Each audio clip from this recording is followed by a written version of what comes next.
nas fronteiras do infinito. Rodrigo, me diz uma coisa. Você já imaginou conseguir ouvir os últimos suspiros de uma estrela que tá partindo dessa para uma melhor? Pensa comigo assim, cara. A gente tem os nossos sentidos humanos, nós temos algumas limitações de percepção de mundo, a ciência já demonstrou que a gente tem mais formas de perceber o mundo para além dos sentidos humanos, né?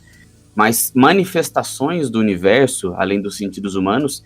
A ciência nos permite, a partir de algumas proposições, sejam elas por detecções de ondas eletromagnéticas e assim por diante, a conseguir perceber o mundo de uma forma um pouco mais ampla. Ver o universo, nós, humanos, nós já somos capazes. Basta a gente fazer algumas traduções de diferentes formas de manifestação do espectro eletromagnético e a gente traz isso para a faixa do visível. Mas e quanto a ouvir o universo? Você já imaginou ouvir uma estrela ou uma galáxia? Rodrigo, para mim isso é tão fora da casinha que foi exatamente isso que os cientistas da NASA fizeram. Transformaram o universo em melodia, cara. Do jeito que eu gosto de astronomia, da forma que o universo se manifestar para mim, eu quero ouvir. Agora você vai ter que me explicar melhor o que é essa história aí. Então bora lá, me acompanha que é bem legal de ver, gente. Ou de ouvir, né? A galera que tá na equipe de cientistas que fez essa conversão de ondas eletromagnéticas para áudio, eles pegaram os dados dos telescópios espaciais como o Chandra, o James Webb, o IXPE, que é um telescópio orbital que faz imageamento por ondas de raio-x, e converteram a atividade ao redor dos buracos negros ou de outras estrelas em sinfonias cósmicas. Eles atribuíram notas musicais a diferentes pontos de dados, e com isso eles criaram sonificações, que permitem que a gente literalmente escute o universo. Segundo o jornalista João Melo, do canal Tech, a sonificação é uma técnica, um processo, que apresenta dados astronômicos por meio da audição e não da visão, como é o caso das imagens de telescópio. Dessa forma, eles geram esses conteúdos por meio de computadores que mapeiam matematicamente as informações dos instrumentos espaciais e transformam em sons com auxílio de alguns algoritmos. Logo, as pessoas conseguem, ali, entre aspas, ouvir o cosmos. E isso é lindíssimo. Muito se engana quem pensa que astrônomo fica olhando para uma tela bonita, colorida, roxa, vermelha, né, cheia de pontinhos. A verdade é que os telescópios têm obtido muitos dados, né, matemáticos que depois são convertidos em imagens, né? Então, essas sonificações representam o que, Marco? Bem, a sonificação é um trabalho feito pela NASA já faz algum tempo, né? Trabalha como uma forma de divulgação científica também. Mas esses últimos 3 corpos celestes datam de poucos dias. Cada um mostrando um estágio diferente da evolução dos buracos negros. Mas vamos lá. O primeiro é uma estrela WR-124. Uma estrela WR é uma estrela Wolf-Rayet. Uma estrela Wolf-Rayet é frequentemente abreviada como estrelas WR, são de um tipo heterogêneo de estrelas, com espectros um pouco anormais, apresentando algumas linhas de emissões um pouco mais intensas e largas de hélio e nitrogênio, ou hélio, carbono e oxigênio, no lugar das linhas de absorções típicas de estrelas comuns, normais, que aparecem com mais frequentemente. Essa classe de estrela ela foi descoberta lá no século XIX, em 1867, pelos astrônomos franceses Charles Wolf e George Rayet, que identificaram 3 estrelas com essa aparência espectral na constelação de Cygnus, que é supermassiva e superbrilhante, e que está no fim da vida e pode virar um buraco negro, Rodrigo. E você vai colocar esse som aí pra gente ouvir, né, Marco? Porque eu tô extremamente ansioso aí agora. A gente vai acompanhar um pouco desse som, sim. É muito curioso a gente perceber o seguinte, né?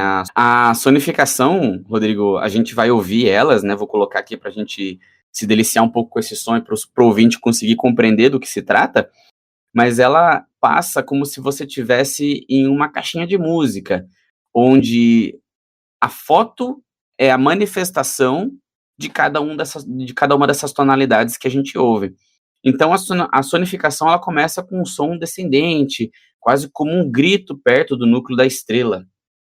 Depois entram alguns instrumentos como flautas, sinos, harpas, representando a expansão do material estelar. É como se fosse uma trilha sonora dramática, indo em direção ao colapso da estrela.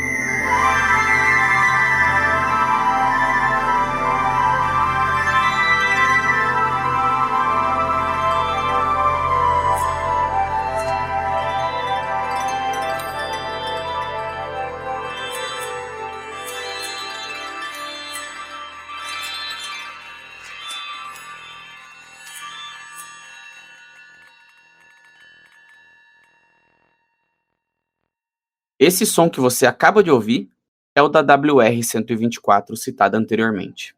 Esse é aqueles momentos mágicos, né, em filmes em que alguma fada madrinha vai entrar no filme e vai gerenciar toda a bagunça. Muito impressionante. E o segundo objeto, Marco? Em seguida, a gente tem a SS-433, ou 433. Trata-se de um sistema binário, onde uma estrela parecida com o Sol orbita um buraco negro. E nesse caso, as emissões são de raio-x, e elas viram tons musicais variados, e até tem sons de gotas de água representando as estrelas de fundo. Então, quando a linha que define cada tom que vocês ouvem, quando ela passa por cima de uma estrela de fundo, é como se você estivesse ouvindo uma gotinha de água caindo. Ouça a seguir a sonificação da SS-433.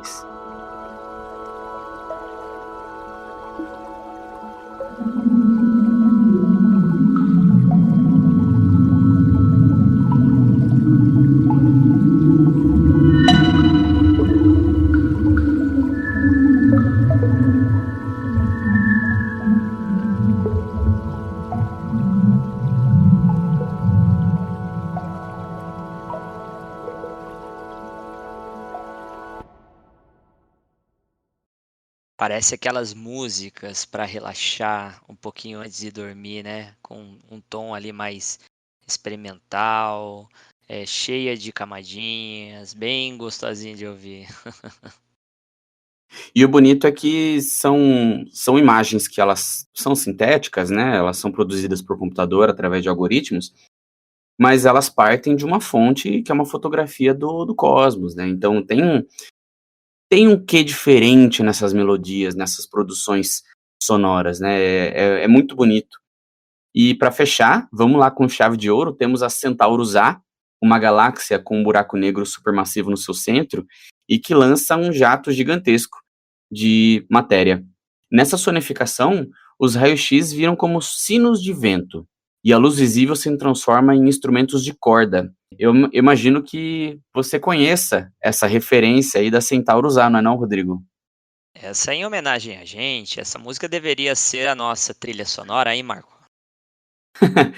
Para quem nos ouve aqui no CentauriCast, já deve saber que a Centaurus A, ela fica ali posicionada na constelação de Centauros e é justamente lá que nós temos a estrela próxima a Centauri, que batiza não só o nosso podcast aqui, que estamos aqui semanalmente com a Rádio UFSCar, mas também o Clube de Astronomia Centauri.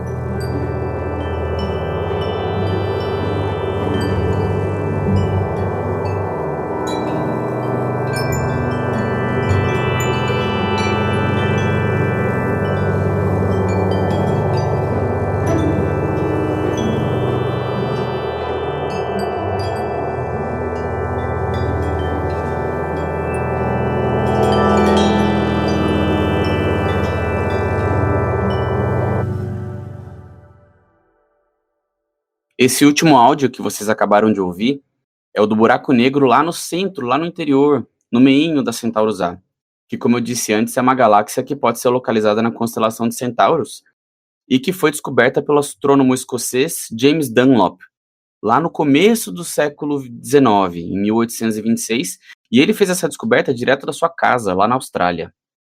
Esse som é um pouco mais místico, né? Ele tem os ventos ali de fundo, uns sinos, parece que você está num lugar mais bucólico, numa área alta de floresta, né? Muito interessante.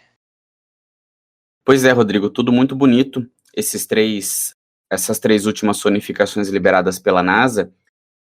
E caso o ouvinte queira ouvir novamente essas sonificações produzidas pelas equipes da NASA, vocês podem acessar o blog do Clube Centauri e lá vocês vão encontrar o artigo traduzido que traz no corpo do seu texto as três sonificações realizadas por últimas por essas equipes.